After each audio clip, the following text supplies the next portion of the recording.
Okay, everybody, let's start a fun-filled segment of Starlight Baptist Church.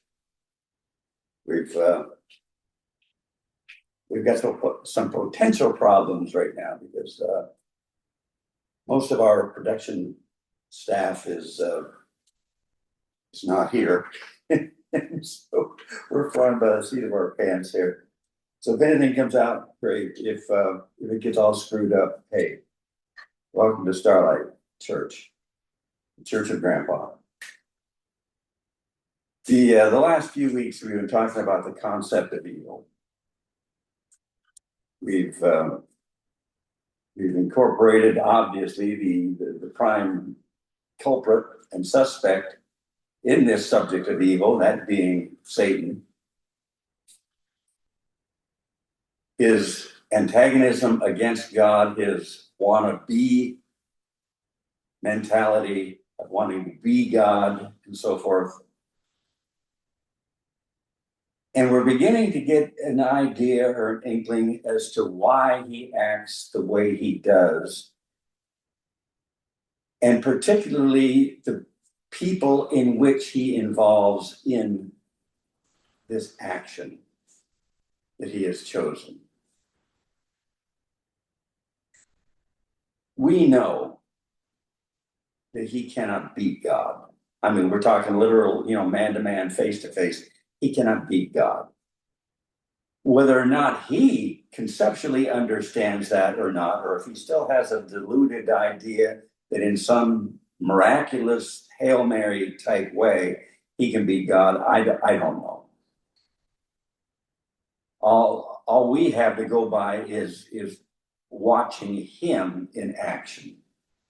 What he does, what he concentrates on, what he fixates on, and so forth. And it gives you some idea as to the state of mind that he is in this eternal quest of his to be God. We've pretty well determined the idea that he has figured out that if he can't beat God directly, well, he has a plan B. And the plan B is to take that entity which God himself refers to as the image of God. Hello, us. Genesis 1:26, he makes man in the image of God. So if he can't beat God, if he can beat the image of God, then in some warped, convoluted way, maybe in his mind, he has accomplished something. But at any rate, he's not standing face to face with God with the gloves off and throwing punches. He's going after us, the image of God.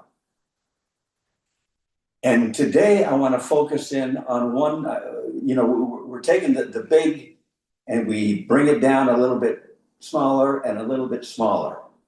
So we're basically at plan B, but within plan B, there is another plan.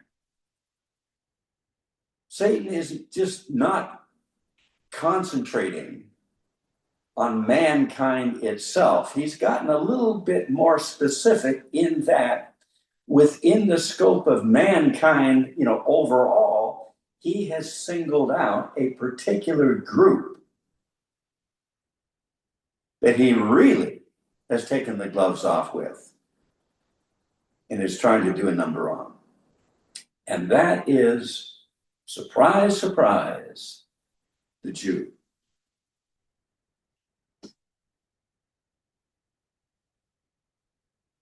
And there is a reason for that. There is a specific reason why he has fixated on the Jews. I'm in my 80s now. I'm too young to technically, although I was born in the middle of the Second World War, I'm too young to realistically remember it. Obviously, I can remember, the news clips. I can remember the headlines, after the war is over. When you're 8, 9, 10 years old, you become aware of life around you. And so for, the last 70 some years or so, having read history and seen the clips and the movies and the newsreels and all that stuff, you become aware of what has happened in the world. And we're all aware of the Holocaust, that Hitler, sucked on the Jews. We're aware of the anti-Semitism that has been going on in the world forever, directed against this one little ethnic group. And there's a couple of things involved here. Number one, the Jews are different. Their formation was different. When I say that, I mean from, let's say, the Romans or the Irish or the Kenyans or whatever. Most peoples, they'll start with a family. You go back far enough and it's obvious that, at one point, everybody was related really, really close to Noah. And then Shem, Ham, and Japheth, his three boys. So one, creates the Africans, one creates the Europeans, one creates the Asians, and so forth. And so at that point, at the root level of the beginning of the races and the ethnic groups and the countries and the dialects and all the other stuff that comprises life, it was different than it is, nowadays. We've got a lot of people on the earth. We're what, 8 billion right now?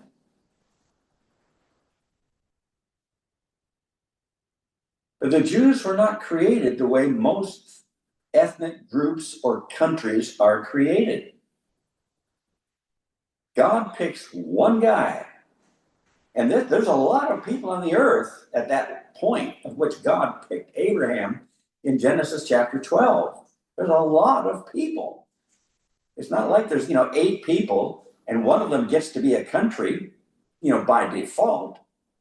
You already, the world's already divvied up. There's already country after country after country after country. But God singles out one guy. And he's going to make from that one guy a nation. And God has a specific purpose, and he has a specific task for that nation. Now, in history, did they complete the task? The jury's still out. Some days they were good, some days they were bad. It's just like everything else in life. We have good days, we have bad days.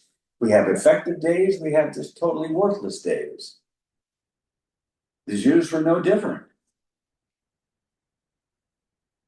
They were chosen by God for a specific task. Sometimes they completed the task. Some days they just completely blew it. And you wouldn't have a clue that they were God's people as such, that they were God's nation. But they were. So that being aside, they were not chosen or they were not formed like the average country. America, for instance, there's no primary ethnic group in America. We're a Mongol nation. We take people from all over the world. We comprise them into a lump. And hopefully, although it is getting worse and worse, that lump becomes homogeneous and it becomes solidified into a group, which is a nation in and of itself. But it is comprised of all the other different ethnic and cultural groups. We're starting to get a little bit fragmented now, though, compared to, decades past. But you go to some countries and virtually, if you eliminate the tourists in that country, everybody looks alike. Like for the most part, if you go to China, and again, you go to Canton, you go to, Shanghai, you go to some of these other cities, eliminate the tourists, and virtually 99% of everybody looks the same. They're the same ethnic group. They're the same cultural group. They have the same language, the same accent, the same this, the same that. Go to Kenya. Again, take away the tourists and so forth, and what have you got left? 99% of everybody in there is black. And they have the same type of black facial and cultural features as opposed to a Nigerian or a South African or an Egyptian. America's different like that. The Jews are pretty much different too. I mean, how many times have you been surprised to find out, whether it be a movie star, whether it be an entertainer, an actor, a singer, whatever it happens to be, and you find out because they've got a regular name, Steve Jobs or Steve Jones or Mike Smith or something, they have a regular name, but you find out they're Jewish. I mean, they look just like you and I. They don't all have hook noses. They don't all have the big bushy eyebrows. They don't have all the big bushy hair and so forth. Some of them look more white than you and I are. And yet they're Jewish. They were chosen by God for a specific task, for a specific job. Turn to Numbers. Chapter 23. Chapters. Numbers chapter 23. They had just come out of Egypt. They wiped out the Egyptians, the 10 plagues of Egypt. They didn't know it hit them. By the time Pharaoh finally let them go, they were shell-shocked. Their reputation in the promised land of which they were heading to was really, really cemented in. Everybody knew that the Jews were on their way. The Israelites were coming. Everybody knew that they had an absolutely magnificent army. Everybody knew that they were going to the promised land, Canaan. Everybody knew they were going to take it. And so one of the kings of Moab, knowing that the Jews are on their way, he says, no, phooey on this. I'm not going to put up with this. So he finds some defrocked priest, and he wants to lay a curse on these people, on the Jews, on the Israelites. So he hires this priest, and he says, I want you to come up with a foolproof curse against these people. The guy says, okay, how much are you going to give me? And they give him whatever his price was, and he sets out to put a curse on them. But God steps in and deals with this defrocked priest. In verse 7, and he took up his parable and said, Balak, the king of Moab, hath brought me from the east, saying, come, curse me, Jacob, and come, defy Israel. So the priest is relating this. He says, yeah, Balak came to me. He offered me money to put a curse on Jacob, which is the dad of the 12 boys, which became the 12 tribes of Israel. Verse 8. How shall I curse whom God hath not cursed? Now this is the defrocked priest saying this. After he's taken the money and taken the job, how shall I curse whom God hath not cursed? Or how shall I defy whom the Lord hath not defied? He said, well, now I've already taken the money. I've already committed to the job. I've already started the job. But reality just hit me upside the head. I'm going against God's purposes here. This is the priest relating this now to the king who hired him. Verse 9. For from the top of the rocks I see him, and from the hills I behold him. Talking about Israel here, the Jews. Lo, the people shall dwell alone. Now, this is a prophecy that the priest is given here from God. The people shall dwell alone and shall not be reckoned among the nations. From their very inception, the very concept of the nation of Israel, they have never, ever, ever been accepted by anybody. They've always been maverick. They've always been ostracized. They've always been set apart. They've always been viewed as different. They've always been viewed as odd. They've always been viewed in some negative way. Like no other country ever. And you ask yourself, what did they do to warrant this? Did they all have a third head? Did they all have a dangling appendage coming out of the top of their head? Did they all have such an obnoxious body odor that nobody within a mile could stand them? They didn't do anything to warrant the level of hatred and being ostracized and set apart and persecuted and hounded and killed the way that they have been. It defies all logic. It doesn't make any rational sense. The world doesn't go after the Irish like that. The world doesn't go after the Egyptians like that. The world doesn't go after the Peruvians like that. I mean, some countries are big and have a lot of influence, and if they're obnoxious, it affects a lot of people. We're in a war right now with Iran.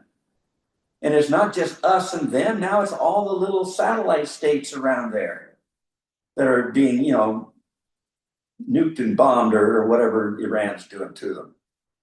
Oil prices affect everybody in the world. This one little country that we're in a war with, it has a big influence on everybody around them and everybody in the world. So you can understand under those conditions why people might take offense at the Iranians.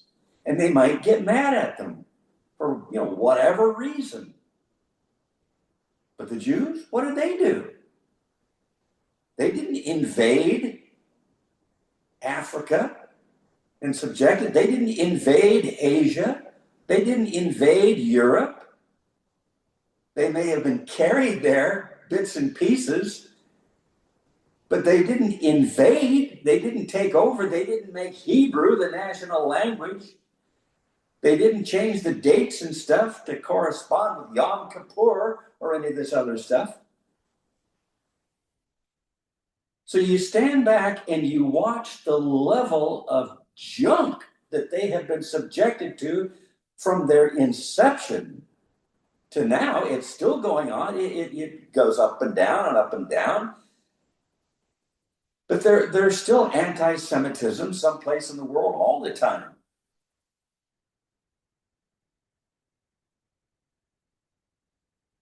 And you ask yourself, what did they do to warrant this thing?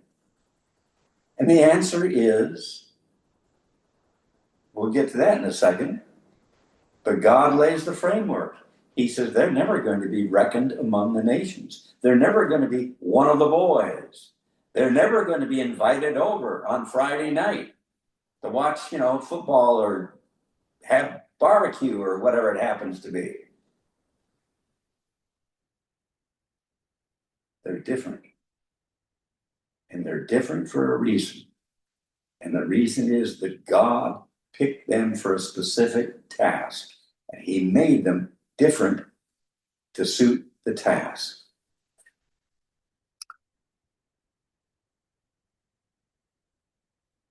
Genesis chapter 12.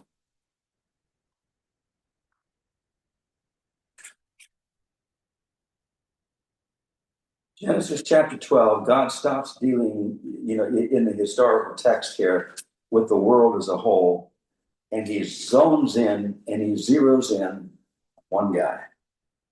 So from chapter 1 through chapter 11, it's a worldwide thing that God has a relationship with. It's like, the Garden of Eden, we're talking about the formation of the nations and so forth, technology and invention and all that stuff coming through. We've had the Tower of Babel. We've had the dispersion of the nations. We've had the language problem sorted out. But now in the narrative, God is going to zone in on one guy. And for the rest of the Bible, it's going to be this one guy and his kids that are the primary focus of everything in it. Genesis chapter 12. Now the Lord said unto Abram, he's going to later be called Abraham. We don't know why he picked him. He's just a guy living in what present day Iraq. God sees him, and whatever he sees in him gravitates to whatever God is gravitated to, and God just makes an executive decision, and he picks him, and he says, the Lord said unto Abram, get thee out of thy country, and from thy kindred, and from thy father's house. You see, the separation's already started. One guy. We saw in Numbers here that they're not going to be reckoned among the nations. There's a separation there. There's an ostracized element in there. There's a uniqueness in there. And you can see it in the first guy that God picked, who is ultimately going to be the nation Israel, the Hebrews, the Jews, whatever term you want to throw on them. And at the very, very beginning, he says, I want you to separate yourself. I want you to get away from everybody. I want you to stand out as different. I want you to stand out as alone. I want you to stand out as being by yourself. Because I've got a job for you. So get thee out of thy country, from thy kindred, from thy father's house, unto a land that I will show thee. And I will make of thee a great nation, and I will bless thee and make thy name great, and thou shalt be a blessing. And that is why God created the nation of Israel. That is why he created the Hebrews or the Jews, whichever designation you want, so that they could be a blessing. That is their primary job. You have God up here, you have all of humanity down here. God's not going to work through all humanity to get his message out. He's going to work through one guy, and he starts with Abraham. And he says, through you, I will bless the nations. You will be the blessing, not the Irishmen, not the Scots, not the Germans, not the Peruvians, not the Incas, not the Aztecs. You, Abraham, will be the father of the Hebrews. You will be the father of the Jews. And it will be your family that I am going to set apart. I'm going to make individual. They will not be reckoned among the nations because you are going to be my spokesman. You are going to be my representative. It is going to be through you that I will channel the blessings that will affect everybody in this world. You get a wild idea now why Satan just may have fixated on this one group for his fury and his anger and his retribution? Like I said, he's not going after the Irishman or the Scots. He's not going after all these other guys like this. But he's always gone after the Jew. I mean, the first 15 minutes that Abraham gets into the Holy Land, the Promised Land, the land of milk and honey, what takes place? A famine. I mean, so the day one, going out the gate, Satan had his eyes on this people.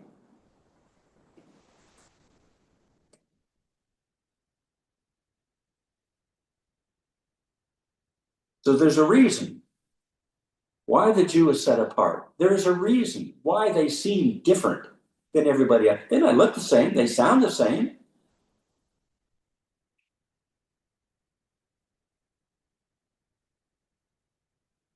Some of them have blue eyes, some of them have blonde hair. They have no discernible accent at all. You can't tell them from Timbuktu. And yet they're pure Jewish. They're God's people. Satan may be your enemy, of which he is, but I'll guarantee he hates that Jew at a level in which you can't even begin to comprehend and understand. Because he, the Jew, was chosen and made by God for a specific reason, and that is to be the fountainhead of the blessings from God to the earth. His spokesman.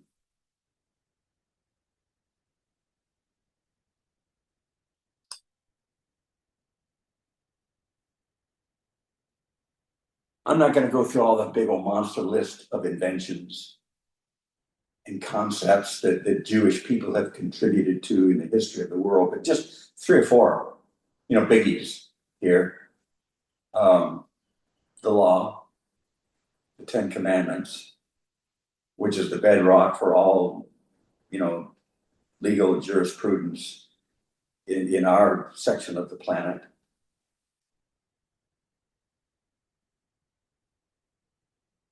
Given to the Jew, Moses, pure Jew, tribe of Levi.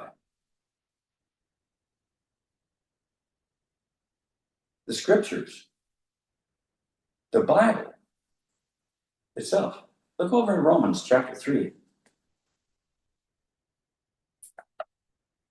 Romans chapter 3.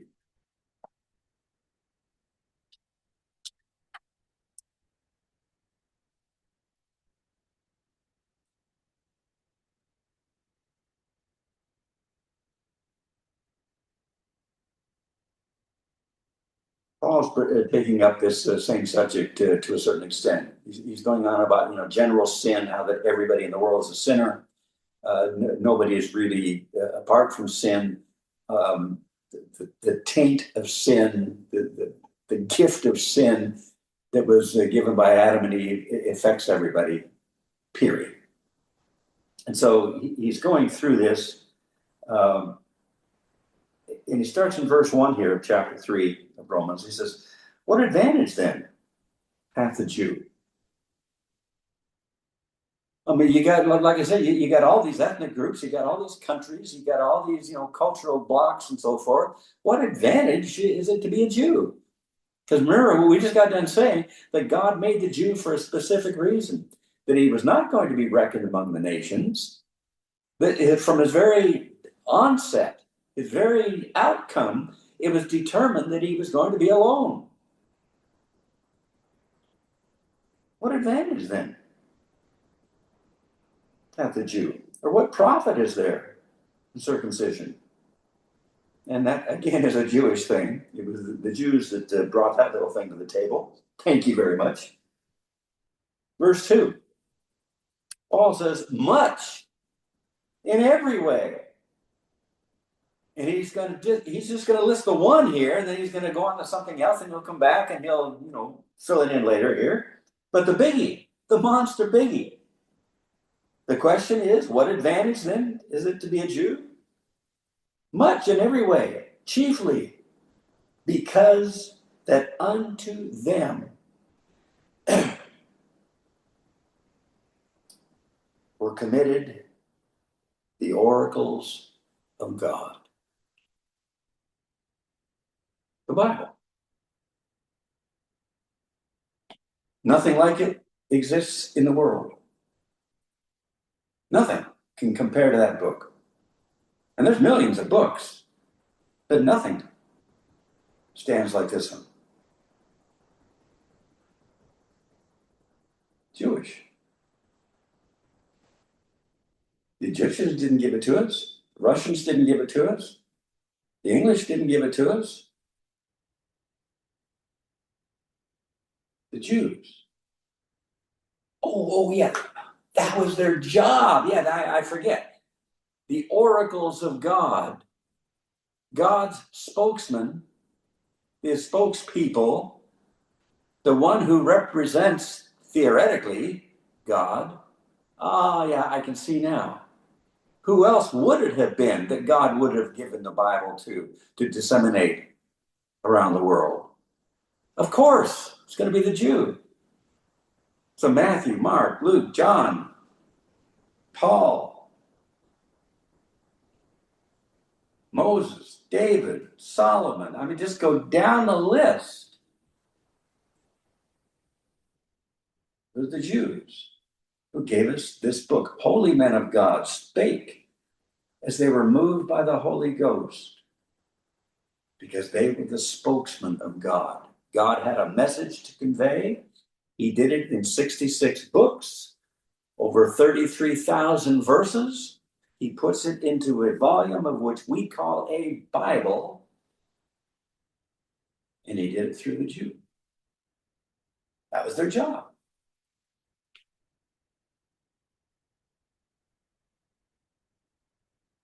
The church. There was a point in church history of which every single member of the church was a Jew. Every single one of them was a Jew. There wasn't a Gentile in the bunch. In fact, in the early days, when Paul and Silas and Barnabas and these guys were out on their evangelization trips and so forth, it was a knockdown, drag out in the church to determine whether or not the Gentiles would even be allowed to join the church. I mean, there were knockdown, drag out fights over this stuff. Some said no. The Gentiles are not part of this church. They'll never be a part of this church. Over my dead body will there be a Gentile member in this church. And others said, no, God died for everybody. He wants to include the Gentiles in the church.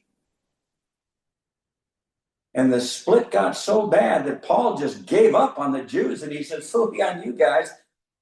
I'm done talking to you. I spent my whole, the whole first part of my ministry in trying to convince the Jew of certain biblical things that he should have known intuitively, but he's been so blinded, he's so stupid now, I can't get through to him. I'm going to go to the Gentiles. I'll preach to them. I'll get them saved.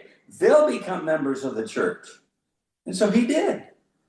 And then the Jews turn on him, and they hate his guts. And they try to kill him time after time after time after time. There's a lot of history involved in this kind of stuff. Anti-Semitism. Oh, let's go out and burn a swastika on a synagogue. Oh, no. You got that's child's play. This kind of stuff's been going around for thousands of years. Abraham suffered ostracization. He suffered aloneness. He suffered having to be castigated as an outsider and so forth. From day one, they've been going through this thing. You think you're unique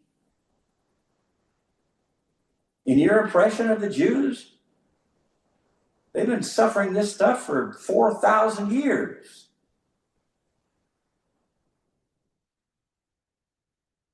Why? Because God chose them to be his spokesman. He chose them to disseminate the law, the Ten Commandments, the basis of all legal jurisprudence in the Western world. He chose them to form the church and start the church. Good grief. When the Son of God, the second person of the Trinity, decided at some point in history to become a man and to die for our sins, when it came time for him to be born as a little baby, to live that 33 years as a man so that he could die, he could relate, he could understand, he could really empathize and sympathize with us.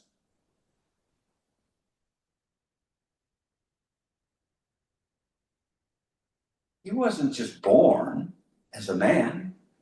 He was born a Jew. He wasn't an Ethiopian. He wasn't a Norwegian. He wasn't a Filipino. He was a Jew. The second person of the Trinity.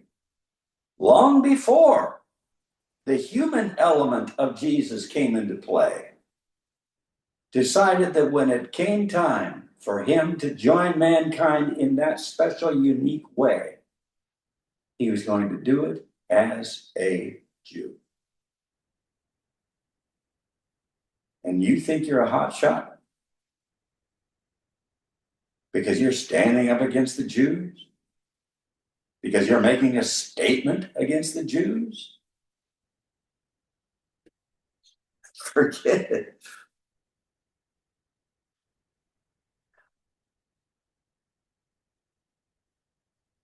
So they were created by God to be a blessing to mankind as a whole. Satan hates their guts for that. If for no other reason, that is enough to trigger him. Because he can't, like we said, he can't beat God.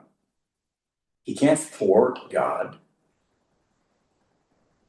He can't undo the works of God. He's a pest. And at the end of the day, we have remedies to get rid of pests. And God has been very, very patient with him because God has his own agenda within this thing that we call life. You know, we get up, we worry about health, we worry about relationships, we worry about careers, we worry about happiness, we worry about relationships. We have all these things that consume us on a day-to-day basis, but God has his own set of things that he is concerned with. Not just the mechanical running of everything, keeping gravity in place, keeping the speed of light constant, little things like that. Not keeping the laws of thermodynamics in check so that we don't roast as cinders 1 second and our ice cubes the next second. He doesn't have the insect world go crazy and nuts and we get overflown or overridden by 12 feet of stupid soldier ants piled up on the planet. He keeps everything at equilibrium. God has his own set of problems that he has to confront every day. You've got your set of problems. He has his set of problems. And in the midst of all this, Satan has his agenda. So he can only do so much against God, and then the rest of his attention is going to be focused on us as a whole. But in particular, within that us as a whole, in particular, he has a sweet spot for that Jew. Because that Jew was created by God for a specific reason. And Satan hates him for it. He hates him for beating Pharaoh and coming out and not being slaves anymore. He hates it that they took over the Holy Land, the Promised Land. He hates it that they're still alive after 4,000, 5,000 years of persecution, of holocausts, of purges, of pogroms, of annihilation attempts, assassination, just fill in the blank. He hates them that they're still here. They're still an entity. They can still kick butt. They haven't slowed down at all. With all of this persecution, with all of his hatred, with all of his anti-Semitism, with all this stuff that goes on, they're still here. And they're still kicking butt and taking names. He hates them. So he hates mankind. Well, he hates God. He hates mankind, the image of God. Within mankind, he hates the Jews because they were specifically separated as a group, as a cultural entity. He hates them because they were chosen by God for a specific reason. And he hates you on a personal thing just because you're in the image of God. He hates everybody.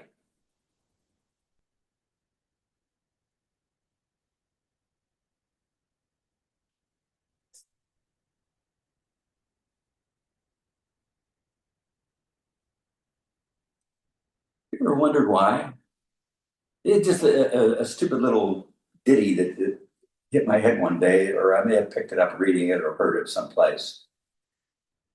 Imagine the globe, the world, a big circular ball rotates. Okay. There's a demarcation, there's a line, a vertical line of which we consider to the left. Now, I'm going to make hand motions, and they're going to be backwards from the way you're looking at it now. But I think you get the image.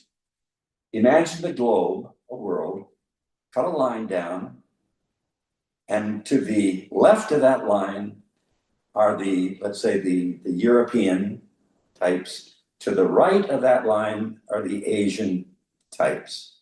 Okay. Not making any judgments here. It's just the way geographically it works out.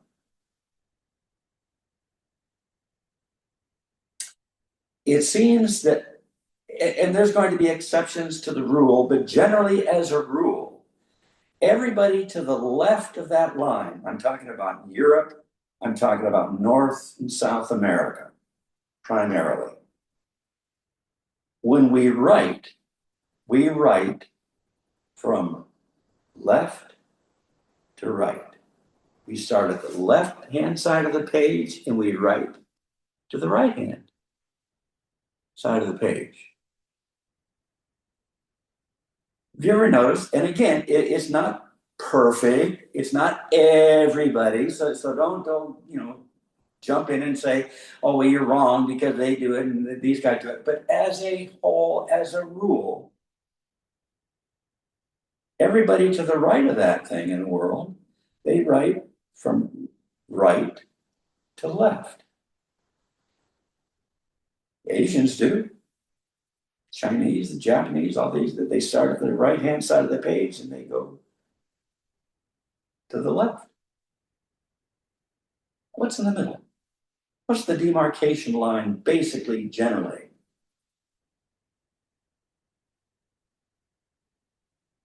Think about the globe.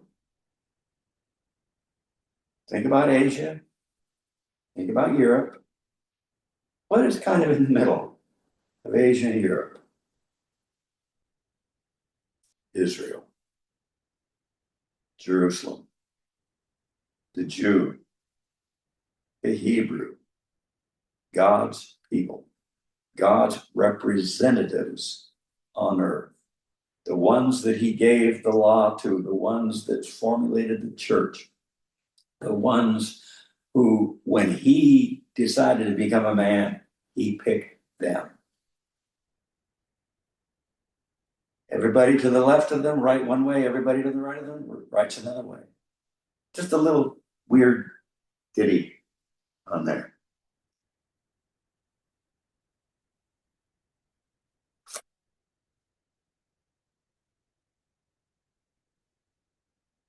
Do you see a pattern? You're beginning to see a pattern. Why, after all these years,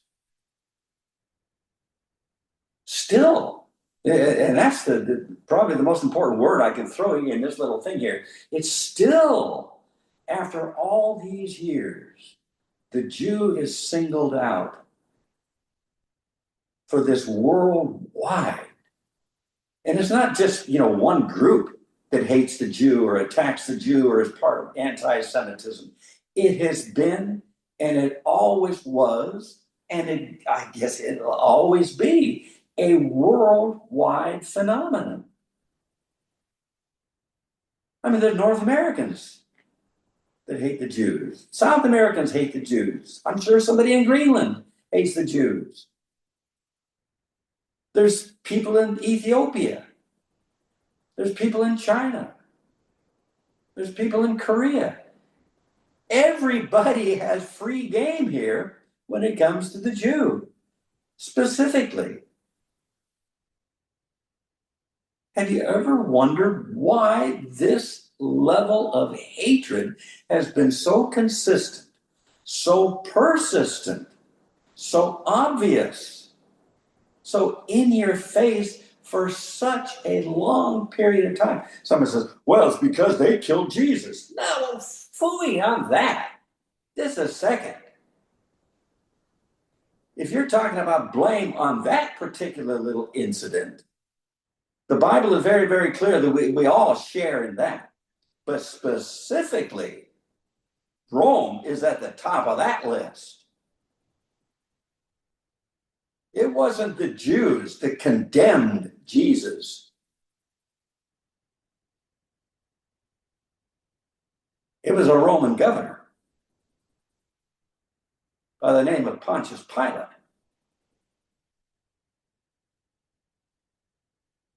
It wasn't a Jew who beat him and whipped him and just beat the snot out of him the night before the crucifixion. Those were Romans. It wasn't a Jew who laid him on the ground, threw him on that cross, and drove the nails into his hands and feet. It was a Roman. And when was the last time anybody got in any trouble for being a Roman? I realize this is 2,000 years ago. You can't blame today's current Romans, but the same analogy has to work for one or the other, or it doesn't work at all. So you can't blame today's Jews for killing Jesus, who somebody did 2,000 years ago. And that's always been the big reason that everybody hates the Jews, because they killed Jesus. Now, if you want to get technical, it was the Romans that did it. They may have, yelled out, crucify him, but it was the Romans who did the hands-on work itself. So again, what is the underlying reason? It has to be something spiritual. It can't be just some physical thing. I mean, how many Irishmen in the Irish Republican Army set off bombs in London, England, and killed thousands and thousands and thousands of people over the years? Does the world as a whole go after Ireland for this? No. No harm, no foul. Who cares? How many times has Germany started a world war? And how many millions, tens of millions of people were killed through those world wars? Is everybody going after the Germans today? Is there an anti-Semitism type thing, an anti-Zionistic thing against the Germans today? No. Live and let live. What did Russia in its communism and its that theory, what did that do to the world as a whole for 75 years or so before it finally collapsed? Is everybody going after Russia today for that? No. So why is it that the Jew gets stuck with this stuff? Why is there anti-Semitism still going on? It's spiritual, folks. And when I say spiritual, Satan can't get to God. Satan does his best with us as a general thing, the image of God, but in particular, in specific, in isolation, he goes after that Jew who was separated from day one to be a blessing, to be a conduit, who took the blessings of God and gave them and funneled them and channeled them into this earth. And Satan hates his guts for it. And we're not done yet. We've got Revelation chapter 12 coming up. War in heaven. Satan gets booted out of heaven on a physical basis. He gets thrown to the earth. And he is not going to be a happy camper. And the Jews are going to get turned every way but loose during that period of time. So, story's not over. But you got a glimpse of the reasons why the world hates the Jew. Is because they were chosen by God, for a specific reason, through God. Heavenly Father, Lord, I thank you that you worked it out the way you did. You know what you're doing. I'm finally getting to an age now that a lot of the things in life that I used to kick and scream and bitch about, and gripe about, and moan and groan about, finally getting the clue, finally getting the memo that maybe, just maybe, you know what you're doing. Haven't got to the point of Job yet, where it says, though he slay me, yet will I trust him. But Lord, I'm trying day by day. And Father, I ask you to be gracious, not just to me only, but to those who really care and those who are making an effort to try. Give us understanding. Give us every now and then a clue as to what's going on behind the scenes that helps make the nightmare that we live in this world plausible and bearable and make sense. Because at the end of the day, it does. There is a plan, there is a purpose, there is a sequence, there is a 1, 2, 3 involved here. There's an ABC involved here. And we're marching along, Father, to your band, to your song, to your tune. And the sooner we get with it, the sooner we figure it out, and the sooner we'll be clued in. God, give us grace. Forgive us for our stupidity. Forgive us for our sin, our stubbornness, our pig-headedness. God, forgive us for being just us. Bless your people. In Jesus' name.